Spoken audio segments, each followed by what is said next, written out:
허리띠를 졸라매도 벅찬 고물가 시대, 여러분 주머니 사정에 꼭 맞는 맞춤형 재테크 솔루션을 처방해드립니다. 짠테크 SS 돈 되는 라디오 한국경제교육원 사용로 원장님과 함께하겠습니다. 안녕하세요. 안녕하세요. 네, 오늘은 어떤 얘기 준비해 오셨을까요? 제가 이 코너 출연하면서 또 상담하면서 느끼는 건데, 제가 이런저런 설명을 하고 상황에 맞는 상품을 추천을 하면 그래서 결국 어떤 비율로 어떤 상품에 투자하라는 거냐, 이런 질문들을 많이 하십니다. 네. 이게 개인마다 상황, 소득, 재무 목표가 달라서 한 명의 사연자가 아닌 다수의 애청자 대상이다 보니 제가 딱 이렇게 정리해 드릴 수가 없어서 저도 어떨 때는 좀 답답할 때가 있더라고요. 네. 그래서 오늘은 최대한 상품 포트폴리오를 어떻게 구성하면 좋을지 예시를 통해서 설명해 보려고 합니다. 그럼 본격적인 얘기에 앞서서 이런 재무 포트폴리오가 왜 필요한지부터 짚어볼까요? 돈을 효과적으로 관리하고 그리고 재무 목표를 달성하기 위해서 수입, 지출, 투자, 부채 상환 등을 종합적으로 설계해야 하는데요. 그래야 재정적인 안정성, 그리고 또 여행 비용이나 차량 구입과 같은 단기 지출 목표, 또 주택 마련이나 노후 준비와 같은 장기 목표까지 체계적으로 관리할 수 있습니다. 그래서 소득과 지출, 저축과 투자, 비상자금을 적절히 배분하는 게 중요한데요. 효율적인 투자 포트폴리오를 통해 인플레이션 리스크도 해지할 수 있고요. 그리고 자산 정식도 기대할 수 있죠. 네. 사실 이를 위해서는 여러 번 얘기했지만 재무 목표 설정이 중요합니다. 1년에서 3년의 단기, 그리고 3년에서 7년의 중기, 또 7년 이상의 장기 목표 등을 정하고 고정지출, 변동지출, 저축, 투자 비율을 고려해 균형 잡힌 예산을 운영해야 합니다. 특정 자산에 집중 투자할 경우에는 시장 변동에 크게 영향을 받을 수 있겠죠. 그래서 주식, 채권, 부동산, 금, 예금 등을 적절히 배분해서 다양한 자산에 분산 투자하는 걸 제가 늘 강조했는데요. 모든 자산이 동시에 오르거나 동시에 내리지 않기 때문에 균형 잡힌 포트폴리오를 구성해야 변동성을 줄이고 꾸준히 수익을 낼 수 있습니다. 자, 그럼 균형 잡힌 포트폴리오가 뭐냐? 그걸 알려달라는 분들 많을 텐데요. 네. 이게 개인 성향마다 다르고 상황마다 다르기에 연령별로 먼저 얘기를 해보겠습니다. 자산 관리의 필요성을 느끼지만 어떤 상품을 어떤 비율로 가져가는 게 좋을지 고민된다는 분들 많을 텐데요. 짠테크 SS 돈 되는 라디오 사용료 원장님이 도움을 드릴 테니까요. 방송 들으면서 궁금한 점 있으시면 문자로 많이 참여해 주세요. 참여하실 번호는 샵 9730번이고요. 짧은 문자 50원, 긴 문자는 100원의 정보 이용료 있습니다. 콩 게시판 KBS 일라디오 유튜브 채널을 통해서는 무료로 참여하실 수 있으니까요. 많은 참여 부탁드립니다. 그럼 이번 시간에는 연령별 포트폴리오를 추천해 주기로 하셨으니까요. 사회 초년생부터 좀 시작을 해볼까요? 일단 20대 사회초년생을 기준으로 얘기 드려보겠습니다. 이때는 소득, 지출, 저축, 투자, 부채 관리 등을 체계적으로 정리하는 것이 중요합니다. 사회초년생의 포트폴리오는 재무 목표를 설정하고 현재 재무 상태를 파악한 후 목표를 달성하기 위한 전략을 수립하는 과정인데요. 가장 먼저 지출 나누기를 해야 합니다. 주거비, 공과금 등의 정기 지출과 여행 경조사 비용 등의 비정기 지출, 또 저축과 투자 등의 비소비성 지출을 나누고요. 1년에서 3년 이내의 단기 목표를 당연히 세워야겠죠. 예를 들어 학자금 대출이 있다면 이 대출 상환을 가장 우선순위에 둬야 합니다. 네. 그 다음에 비상자금이나 필요한 목돈 만들기를 목표로 세워야 하는데요. 사회초년생이니 이 목돈을 작게 설정해서 점점 키워나가는 게 좋고요. 중장기 목표로는 결혼자금이나 독립시 전세자금 등이 필요하겠죠. 이런 목표를 달성하기 위해서는 최소 50% 이상 네. 저축을 하는 걸 추천드립니다. 그리고 투자 경험이 크게 없다면 이때부터 투자 경험을 쌓아가는 것도 좋은데요. 예적금, CMA 통장 등의 상품으로 단기 목적 자금을 모아가고 중기 목적 자금으로는 정시 펀드나 ETF 같은 간접 투자 경험을 쌓아가는 걸 추천합니다. 이를 토대로 포트폴리오를 구성해 본다면 일단 조건이 된다면 연봉 7,500만 원 이하죠. 청년도약계좌와 청년 우대 청약통장, 또 예적금의 50%, 그리고 비상자금 성격의 인터넷 통장 상품의 10%, 정시펀드 상품의 30%에서 35% 정도를 배분을 하고요. 네. 연금저축 상품의 5%에서 10% 정도 비율로 배분하는 게 적절하다고 봅니다. 일단 50% 이상 저축을 해야 시작이 되는 거죠. 네, 맞습니다. 무조건. 근데 요즘은 비혼주의자도 많잖아요. 좀 분리해서 얘기를 해보면 좋을 것 같은데요. 만약에 결혼 생각이 있다고 하면 이 부분도 좀 따로 준비하는 게 좋겠죠. 맞습니다. 결혼 생각이 없는 사회초년생의 경우에는 앞서 얘기한 포트폴리오로 구성해 나가면 되는데 결혼 생각이 있다, 당장 결혼 계획이 있다면 조금 달라집니다. 결혼 비용은 단순히 결혼식에 드는 비용뿐만 아니라 향후 제일 중요하죠. 주거비 그리고 신혼여행비 등도 고려할 게 많죠. 특히 주거비는 서울의 경우 집값이 비싸고 또 신혼집 시작을 예전처럼 작은 원룸에서 시작하는 경우가 요즘은 조금 많이 드물잖아요. 네. 그래서 대출을 받는다고 해도 예비부부 1인당 5천만 원에서 1억 원 정도는 있어야 원하는 집을 구할 수 있을 텐데요. 만약 3년 내에 5천만 원을 모으겠다 이런 목표를 세웠다면 적어도 월 140만 원 정도의 저축을 해야 되겠죠. 그리고 5년 내에 1억 원을 마련하겠다면 월 170만 원의 저축 여력이 필요합니다.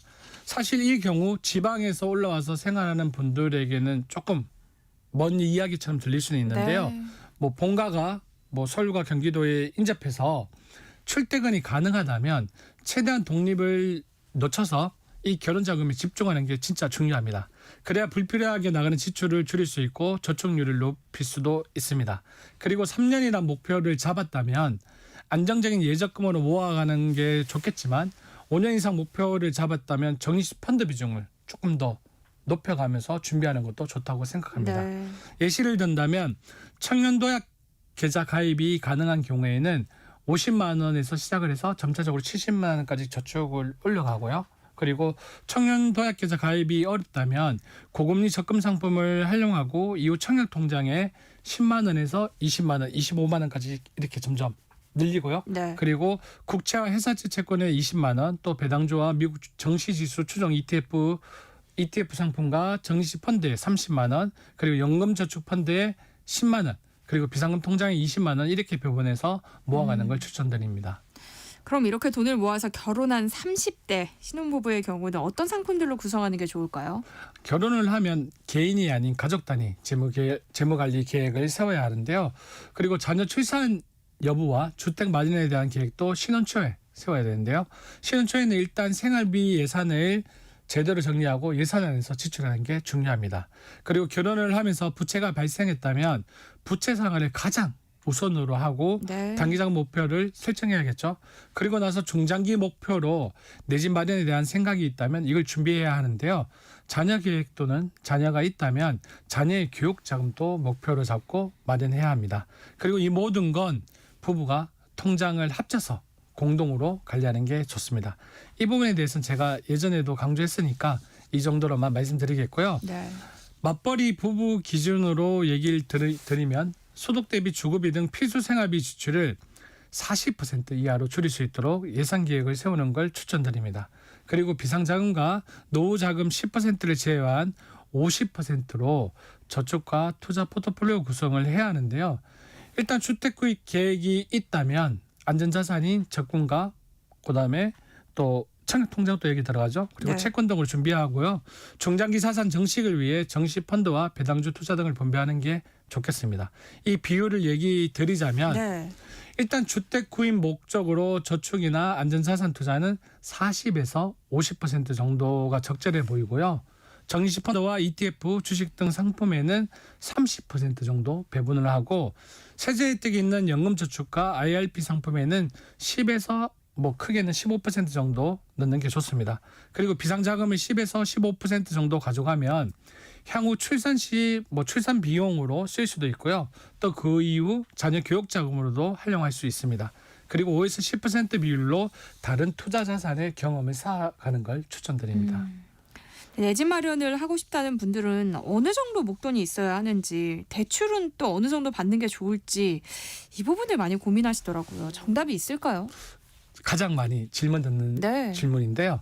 그래서 내 집 마련을 목표로 하고 있다면 적정 주택 구매 금액을 먼저 설정해야 됩니다. 맞벌이 기준으로 맞벌이를 하고 있다면 부부의 연소득에서 최소 5배에서 그다음에 7배 이내로 설정하는 게 좋다고 생각하고요. 자기 자본의 비율을 최소 30에서 50%까지는 가져가야 한다고 봅니다. 개인적으로 가장 이상적인 비율은 주택담보대출 비율이 40% 정도 이하일 때 가장 이상적이지 않나 싶습니다. 그럼 이렇게 내 집 마련을 한 40대는 대출 상환을 목표로 하면 되는 건지 아니면 또 다른 투자도 같이 하는 게 필요할지 궁금해요. 일단 주택 매입 시 신용대출, 마이너스 통장 등 주담대보다 높은 고금리 상품으로 대출을 했다면 어떤 재무 목표보다 우선순위에 두고 상환하는 게 제일 중요합니다. 그리고 만약 여유 자금이 없다면 고금리 상품 조기 상환을 위해서 대안대출을 고려해 볼 수도 있습니다. 네. 그리고 주택담보대출만 받은 경우라고 해도 현재 나의 투자 수익률이 대출 이자율보다 높다면 좀 더 투자에 집중을 해서 중간중간 상환하는 형태가 좋고요. 현재 나의 투자 수익률이 대출 이자율보다 낮다면 대출 원리금 상환의 비중을 더 두고 조기 상환에 초점을 맞추는 게 좋습니다. 네. 그래서 포트폴리오를 구성하자면 대출 상환과 중도 상환 마련을 위한 항목으로 소득의 30% 정도를 설정하고요. 연금과 노후 부분을 뺀 비상금과 재테크를 위한 비율은 20%가 적절하겠습니다. 그리고 노후 준비와 자녀 교육비로 10% 정도를 빼두는 게 필요한데 이러한 자금은 적금이나 ETF 등 장기 투자 상품으로 준비하고요. 투자 성향에 따라 다르겠지만 자녀가 어릴 경우에는 월 30만 원에서 50만 원을 저축하는 것도 괜찮은 방법이라고 네. 생각합니다. 노후는 지난 시간까지 얘기를 계속했으니 생략하겠고요. 주거비, 생활비, 자녀 교육비 등 고정지출은 애석하게도 소득의 40% 내외로 예산을 짜서 생활하면 어떨까 싶습니다. 팍팍하겠어요. 대출 빼니까 충분히 가능하다고 생각은 합니다. 네. 본격적으로 노후 준비를 해야 하는 50대 어떤 상품으로 준비하면 좋을까요? 50대는 저희가 최근에 많이 다뤘잖아요. 네. 그래서 짧게 말씀드리자면 일단 은퇴 준비와 자산 보호가 정말 중요한 시기인데요. 대출 상환을 마무리하고 은퇴 후 생활 준비를 집중해야 하는데요. 이 시기에는 보험 점검도 해야 하고요. 그리고 자산 부분에 있어서도 안정적인 수익 확보를 위해 리밸런싱이 꼭 필요합니다. 그리고 앞서 강조했던 예상 노후 자금 계산도 필수고요. 간단하게 은퇴 후 월 생활비가 최소 300만 원이 필요하다고 가정했을 경우에는 30년 생활한다고 계산을 해보면 최소 10억 원이 필요한 거죠. 그래서 이 시기에 남은 부채는 조기 상환이 필수이고요. 노후에 필요한 의료비를 비상금으로 확보하겠다 목표도 꼭 설정해야 합니다.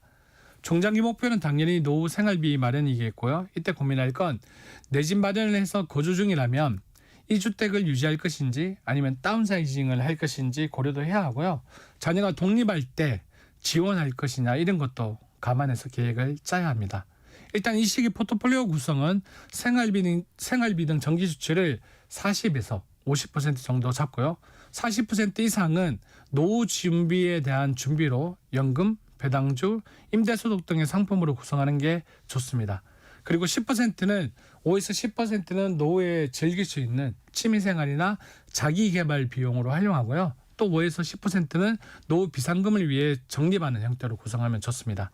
이때 자산 배분 전략으로 국민연금, IRP, 연금보험 등의 연금 자산의 40%, 비상금을 포함한 예적금 등의 현금 자산의 30%, 배당주와 ETF, 채권 등의 20%, 그 외 부동산 자산의 10% 정도를 배분하면 좋습니다. 그런데 나이를 떠나서 나는 조금이라도 위험 요소가 있는 건 싫다 하시는 분들도 있잖아요. 그래서 저축만 하겠다. 이런 분들은 어떻게 하면 좋을까요? 난 저축을 하고 있으니까 굳이 포트폴리오를 나눌 필요가 없지 않냐 이렇게 말씀하시는 분들도 있는데요. 저축 상품도 포트폴리오가 필요합니다. 일단 비상자금으로 10%는 빼두는 게 좋다고 했는데 네. 이 비상자금은 유동성이 높은 CMA나 온라인 은행에서 내놓는 전용 상품이 금리가 좋습니다. 이런 상품으로 구성하는 게 좋고요. 단기 자금은 35% 정도 비중을 두고 예적금 특판 상품을 활용하면 되고요. 중기 자금으로는 30% 정도 잡아두고 청약통장, 채권형 펀드, 그리고 약간의 투자 성향이 있는 또 고배당주 펀드 등을 섞어서 네. 인플레이션을 해지하는 형태로 준비하면 좋습니다. 장기 자금으로는 세제 혜택이 있는 상품으로 가져가면 좋고요. 네, 이렇게 오늘 성향별, 연령별 포트폴리오 구성법에 대한 이야기 나눠봤는데요. 관련해서 궁금한 점 있으신 분들 문자 보내주세요. 서영로 원장님과 함께 상담해드리겠습니다. 노래 한 곡 듣고 오죠. 조이의 좋은 사람 있으면 소개시켜줘. 노래 나가는 동안 여러분들이 보내주신 문자 살펴보겠습니다. 콩으로 김소정님이 사회초년생의 저축 비율 최소 50%라고 하셨나요? 하셨어요. 그 조금 더 김소정님 제가 냉정하게 말씀을 드릴게요. 네. 만약에 독립을 하고 있지 않다면 좋은 조건이죠. 지금 부모님과 함께 살고 있다는 네, 건 맞습니다. 사실 저축하기에. 네, 제가 실제로 상담하는 사회초년생들의 가계부를 보면요. 네. 독립 안 한 친구들의 저축률이 70%가 넘어가고요. 그리고 뭐 10년째 계속 상담하는 친구들을 보면 그런 친구들이 내 집 마련에 대한 부분도 좀 빨라요. 그래서 만약에 독립을 안 하고 독립 안 하고 부모님하고 같이 산다면 저축률을 최소 50이 아니고 최소 70을 봐야 되지 않을까 싶습니다. 저도 처음에 취직했을 때 독립을 네. 꿈꿨거든요. 근데 네. 계산을 해보면 가능하면 부모님과 함께 사는 게 이 경제적인 측면에서는 훨씬 이득이더라고요. 네, 맞습니다. 네, 8일 이사님, 저는 공무원인데요. 남편은 프리랜서 디자이너입니다. 그리고 출산 육아휴직 계획도 있다 보니까 내 집 마련을 언제 해야 할지 또 한다면 대출을 어느 정도로 받아야 할지 고민입니다.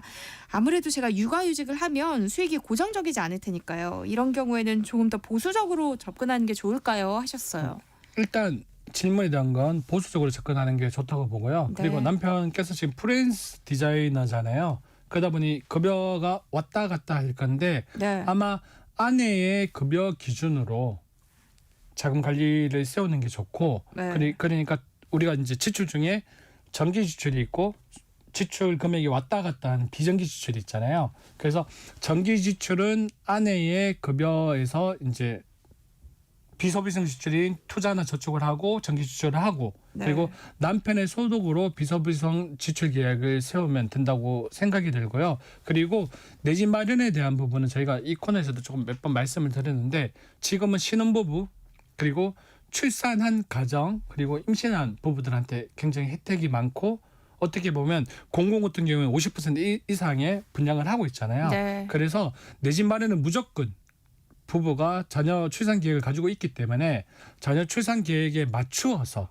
준비를 하는 게 맞다고 생각이 들고요. 그리고 네. 대출은 오늘 말씀을 드렸는데 대출의 가장 이상적인 비율은 내 소득에서 이제 총 자산에서 40% 정도가 맞다고 보는데 네. 만약에 그 8일 이사님께서 자녀의 출산과 내 집 마련 시기가 딱 맞는 시점이 있을 거 아니에요. 크로스오버가 되는 시기에 네. 만약에 내가 대출률이 뭐 60%라고 하더라도 그때 하는 게 맞지 않을까 싶습니다. 산테코 SOS 돈 되는 라디오 오늘 여기까지 하겠습니다. 서영로 한국경제교육원 원장과 함께했습니다. 고맙습니다. 네, 고맙습니다. 수고하세요.